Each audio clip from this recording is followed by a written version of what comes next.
오늘은 여러분들과 출애굽기 3장 14절 말씀을 나누길 원하는데요. 이제 오전 설교를 어떤 설교를 할까 생각을 하다가 의회나무교회에서 설교는 했었지만 다시 한번 좀 더 나누고 싶다라고 하는 좀 본문을 택해서 그것을 좀 수정 보완하고 여러분들과 다시 나눈다면은 한번 했던 말씀이지만 더 우리 마음 가운데 심겨지고 또 주님께서 그 말씀을 통하여 역사하실 것을 기대하며 좀 준비를 해봤습니다.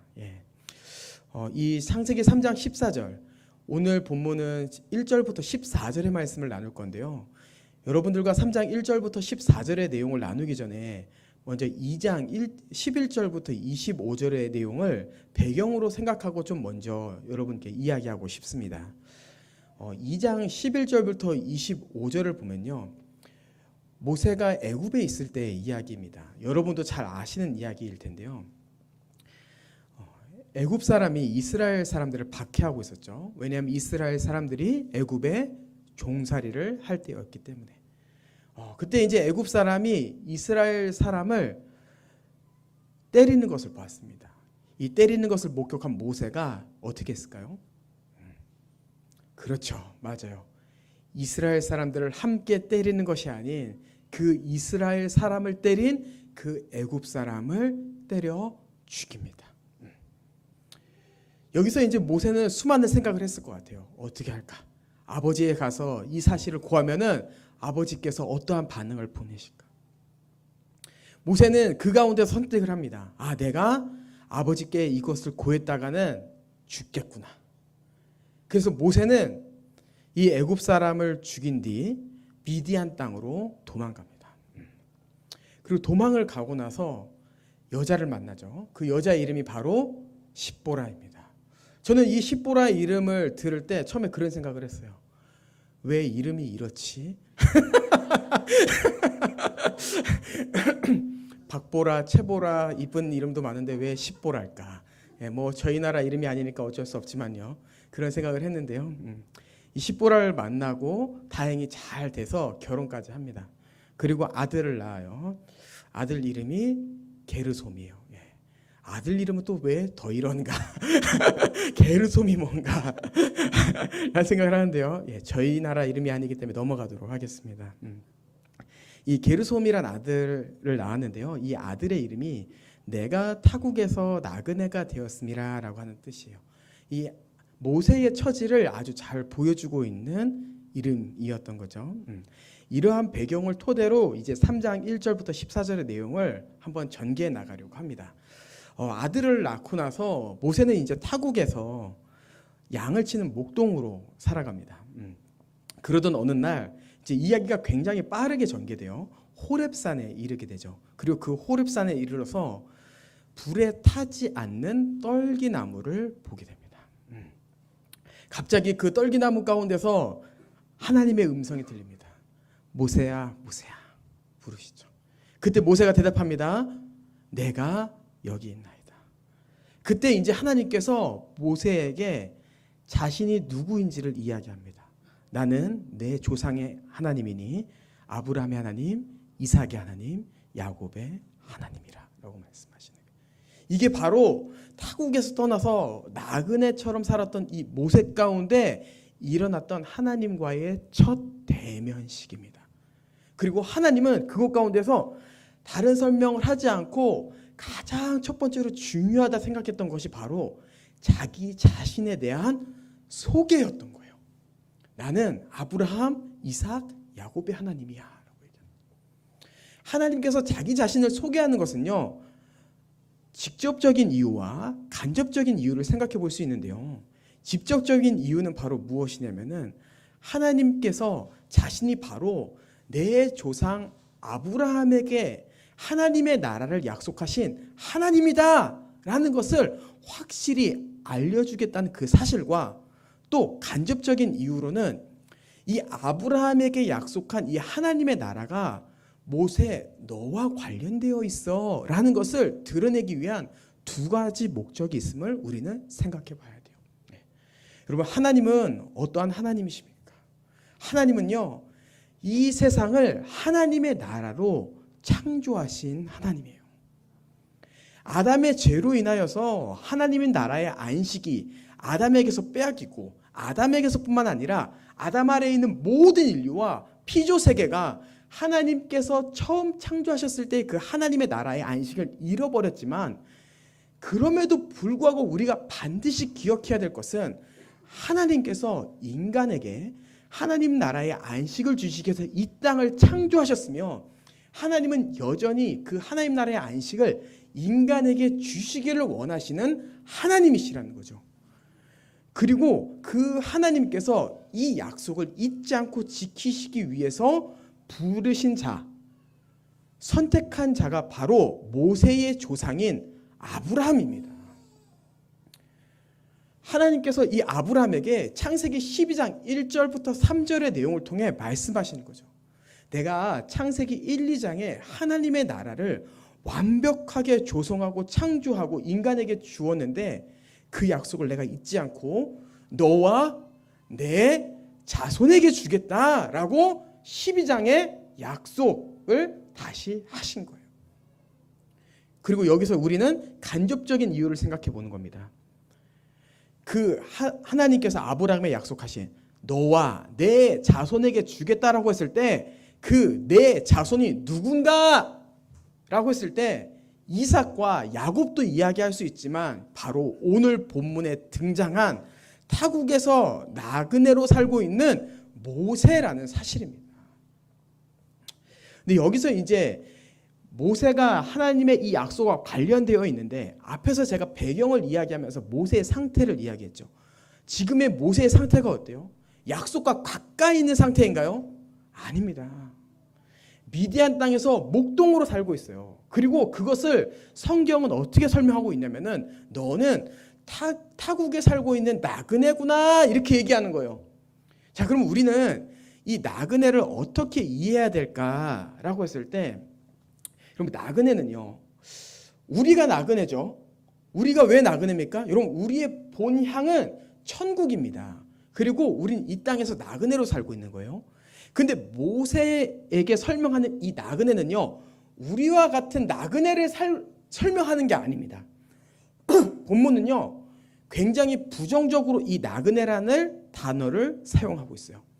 무엇일까? 바로 약속에서 떠난 자, 이것을 지금 나그네라고 표현하고 있는 거예요. 그리고 하나님께서 이 모세에게 나타나셔서 이렇게 얘기하는 겁니다. 설명은 나는 아브라함의 하나님이요, 이삭의 하나님이요, 야곱의 하나님이다 라고 이야기했지만, 모세야, 너 잘 들어. 너는 이 미디안 땅에서 나그네로 살아갈 자가 아니라 아브라함에게 약속하신 그 약속을 따라 살아갈 자야 라고 말씀하시는 거예요. 그러면 이러한 이 모세의 모습을 보면요, 지금은 우리가 본향을 하나님의 나라로 두고 이 땅에 나그네로 살고 있지만, 그 전에 하나님의 약속과 상관없이 살아갔던 나그네인 우리의 모습을 생각하게 합니다. 여러분, 우리는 모세와 같은 나그네였습니다. 왜 모세와 같은 나그네였죠? 우린 아담 아래에 있어서 죄와 사망의 권세에 지배받고 있었기 때문이에요. 죄와 사망의 지배받음으로 말미암아 하나님께서 처음 창조하셨을 때 인간을 예배자로 세우셨는데, 이 예배자의 삶을 살지 못하고 결국에 하나님을 예배하지 않고 약속을 잃어버린 자로, 모세와 같이 하나님과 떠나서 세상과 관련된 자로 살아갔던 자가 바로 우리였던 거죠.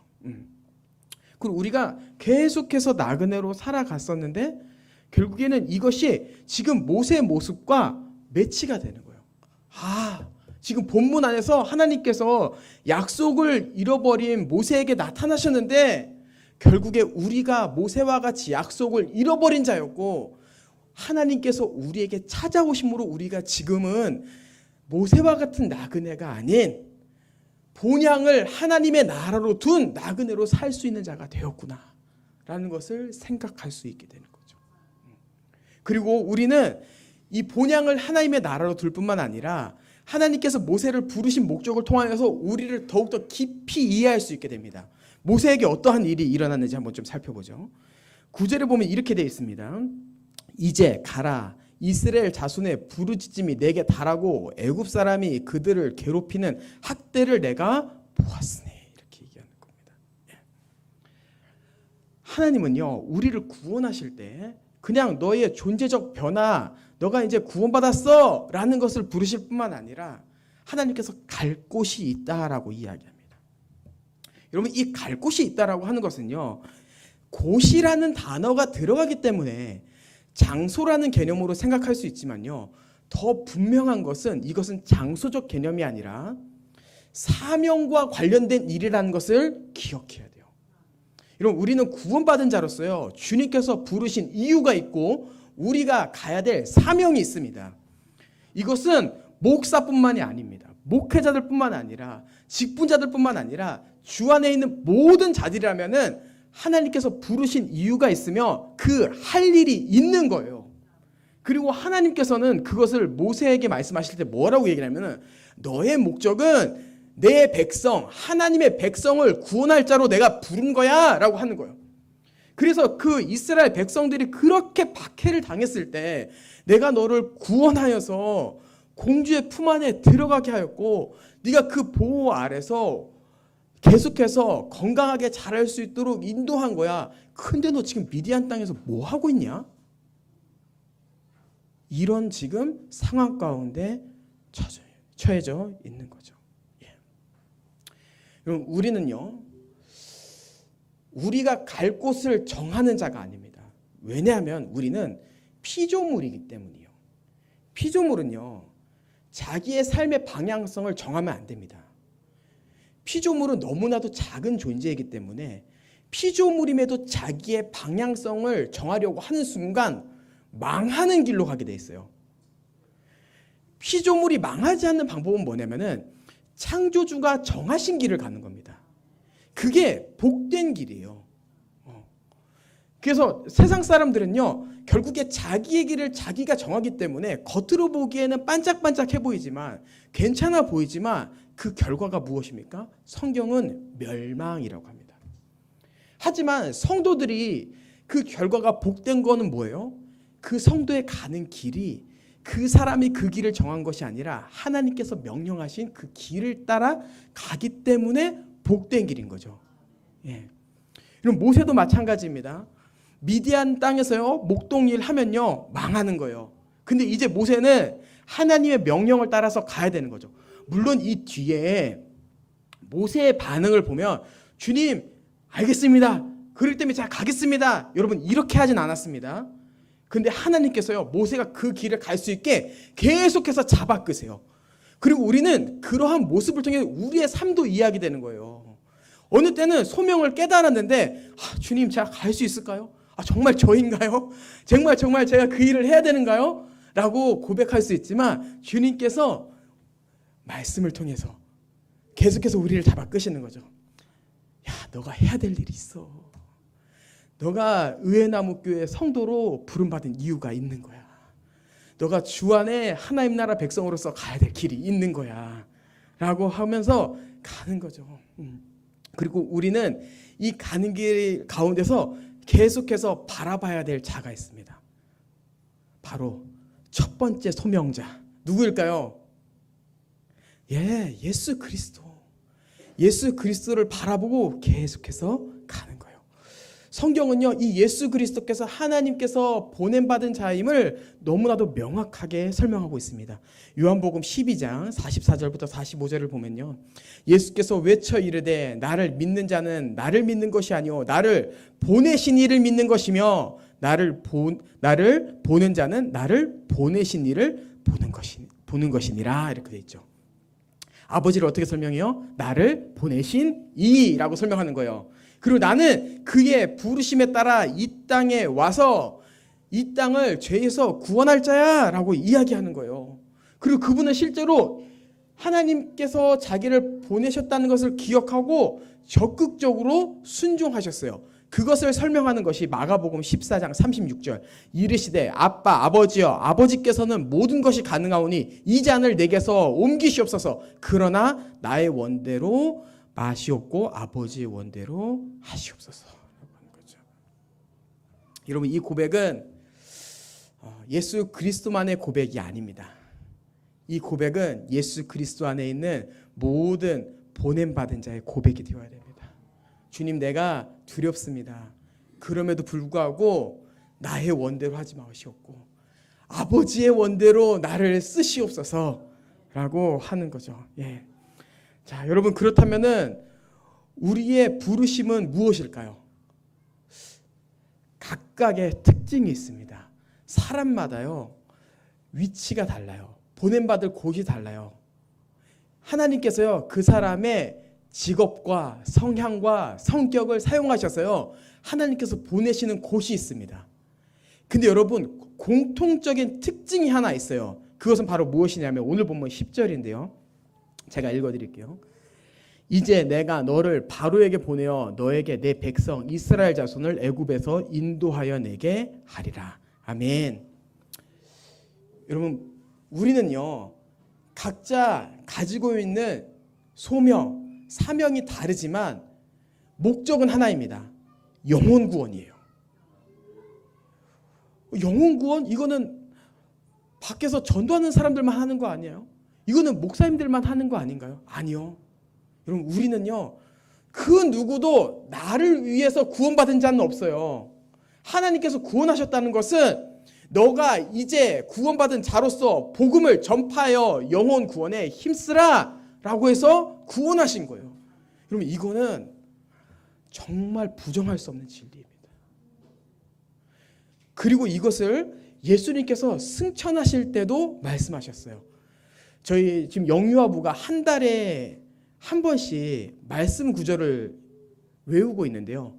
이번 달 영유아부 암송 구절이 사도행전 1장 8절입니다. 아마 여러분들보다 우리 애기들이 이 말씀을 더 잘할 거예요, 지금은. 어제 열심히 연습했기 때문에. 예. 예루살렘과 온 유대와 사마리아 땅 끝까지 이르러 복음을 전파하라 라고 하는 그 말씀인 거죠. 예. 여러분, 성령을 받은 우리는 이제 영혼을 구원하기 위해 힘써 달려가야 됩니다. 예. 그리고 이것은 우리가 개인적인 삶에서 이루어질 뿐만 아니라 교회적으로도 함께 움직여야 돼요. 예. 제가 이제 좀 제 개인적인 일이지만 여러분들께 좀 한번 이야기하고 싶은 게 있는데요. 제가 이제 이번 주에 어떤 분과 함께 제 삶에 대해서 좀 이야기를 나눴습니다. 그래서 집사님, 제가 이제 언제가 될지 모르겠지만 좀 교회를 개척하고 싶은데 많은 고민들이 있습니다. 제가 또 교회 사역할 뿐만 아니라 평일에는 학교에 들어가서 학생들을 가르치기 때문에 그러한 부분에 있어서도 좀 고민이 많이 됩니다. 고민이 된다는 게 뭐 그 사역을 그만하겠다는 것이 아니라 어떻게 조율할지에 대한 고민이었던 거죠.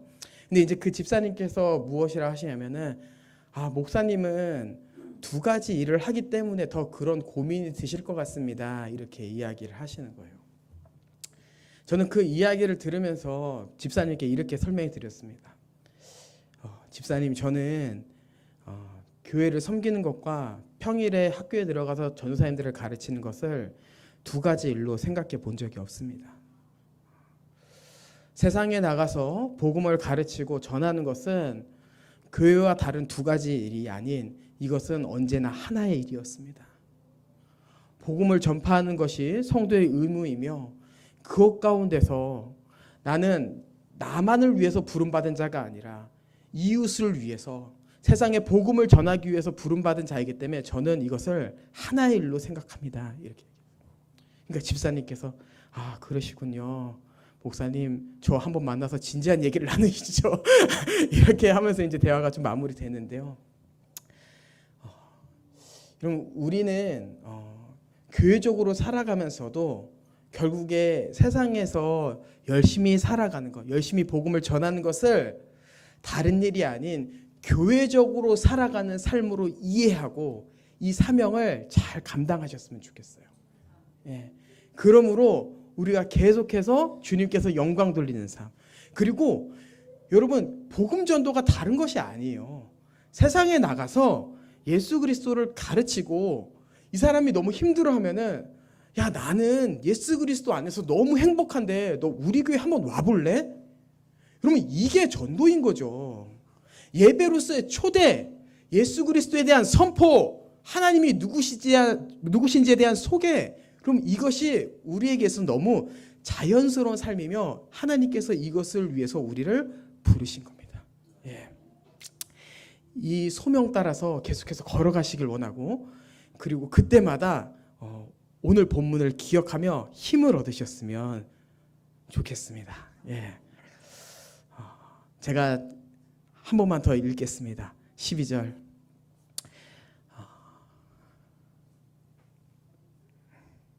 하나님이 이르시되 내가 반드시 너와 함께 있으리라. 14절. 하나님이 모세에게 이르시되 나는 스스로 있는 자니라. 또 이르시되 너는 이스라엘 자손에게 이같이 이르기를 스스로 있는 자가 나를 너희에게 보내셨다 하라. 보냄받은 자, 보냄받은 자의 길을 걸어가는 우리 모두가 됩시다.